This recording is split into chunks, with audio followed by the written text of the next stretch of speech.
Well, my passions for aviation started at a young age. I used to live in Illinois, which is real close to Wisconsin.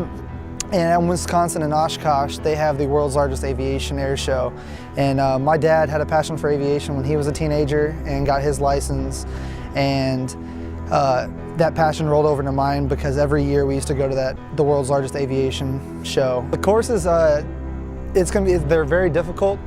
We have a pretty low percentage of students that actually make it through the entire program due to how hard it is, but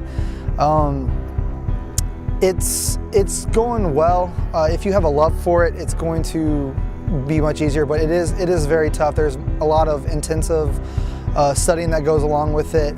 It's ultimately, they're so hard on us because we have people that are gonna be in our care, that we have to know what we're doing. So the stress of how hard our classes are is because of the safety concern of the passengers we may have in the future.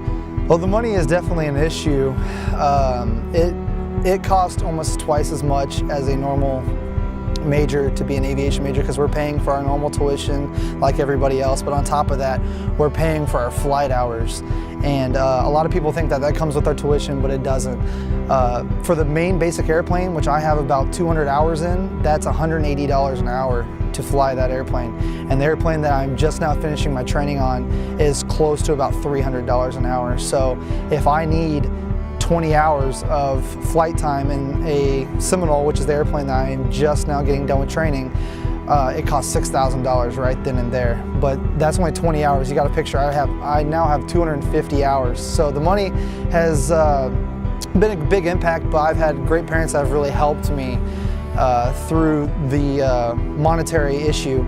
You have to have respect for aviation, because the minute you lose respect for aviation is the day that you're going to end up having a situation where it may cost you your life.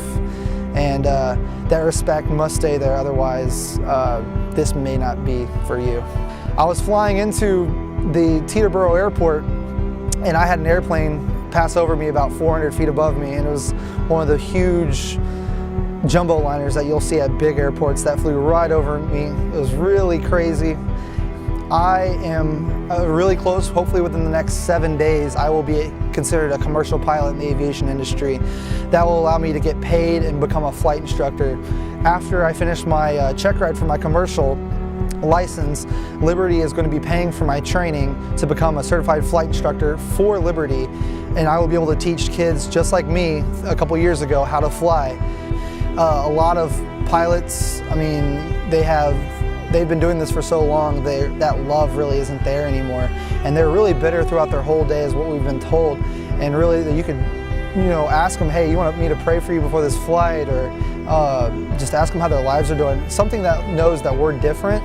If I can still go through a terminal at an airport and someone knows that I'm different just by the way I'm acting, or say, hey, that must be a Liberty pilot, I'm obviously doing my job for obviously my airlines. I'm representing them well, and I'm representing God well.